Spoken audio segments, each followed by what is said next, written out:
রাতে ঘুমানোর আগে আপনি আপনার বাচ্চার সাথে একটু গল্প করেন, 2 মিনিট করেন, যে বাবা ইনশাল্লাহ তুমি খুব অসাধারণ হচ্ছ, মা তুমি খুব অসাধারণ হচ্ছ, তুমি সামনে ইনশাল্লাহ এটা করবা, পজিটিভ কথা বলবেন। আর আমরা কি করি, এই তোকে দেওয়া হবে না, তুই তো শেষ, সারাদিন কি করছিস। তার মানে এই জিনিসটা ওই সময় দরজা খুলে ওই সময় যেটা বলবেন সেইটা হবে, আর আপনি ওই সময় নেগেটিভ কথা বলেন, নো নেভার।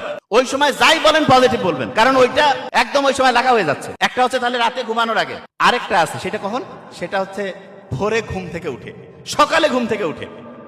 ওই সময় হচ্ছে ব্রেইনের মধ্যে যে দরজা আছে সেই দরজাটা খুলে গেল, আপনি ওই দরজা দিয়ে ভিতরে ঢুকলেন, যা বলবেন সেইটা ওই সময় আস্তে আস্তে লিখিত হয়ে যাবে।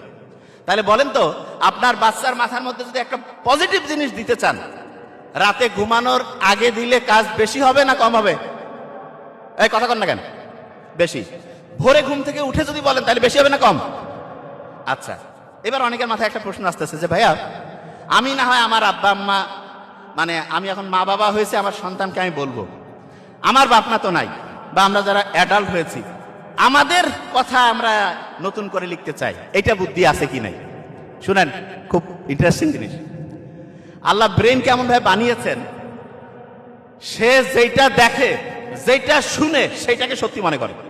এখন আপনি অভিনয় করে যদি বলেন যে আমার ব্রেইনের ক্যাপাসিটি অসাধারণ, বলেন তো আমার সাথে, আমার ব্রেইনের ক্যাপাসিটি অসাধারণ, বলেন ব্রেইনের ক্যাপাসিটি অসাধারণ, আমার ব্রেইন প্রতিদিন ভালো হচ্ছে, বলেন প্রতিদিন ভালো হচ্ছে, যেটা পড়তেছি যেটা দরকার সেটা খেয়াল থাকতেছে, বলেন যেটা পড়তেছি যেটা শুনতেছি যেটা দরকারি সেটা খেয়াল থাকতেছে। বিশ্বাস করেন আপনার ব্রেইনের ক্যাপাসিটি বাড়বে। কিন্তু আমরা কি কই, অনেকে শয়তানি করে কয়, এই জন্য ইসলামে যে আছে না, শয়তান মিথ্যা কৌতুক করে বলিও না। বিজ্ঞানীরা এখন দেখতেছে আপনি কৌতুক করে মিথ্যা বলবেন, ব্রেন জানে না তো কৌতুক করতেছে, এটা বিশ্বাস করে। অনেকে বলে না যে কি অবস্থা, কয় যে ভাই আমার ব্রেন তো ভালো কাজ করে না, এবং অনেকে এটা মজা করে কয়। নো, নেগেটিভ কিছু কখনোই বলবেন না, সব সময় বলবেন যে আলহামদুলিল্লাহ আলহামদুলিল্লাহ আলহামদুলিল্লাহ। মুহাম্মদ সাল্লাল্লাহু আলাইহি ওয়াসাল্লাম কি কোনোদিন কইছে না আজকে ভালো লাগতেছে না, আলহামদুলিল্লাহ।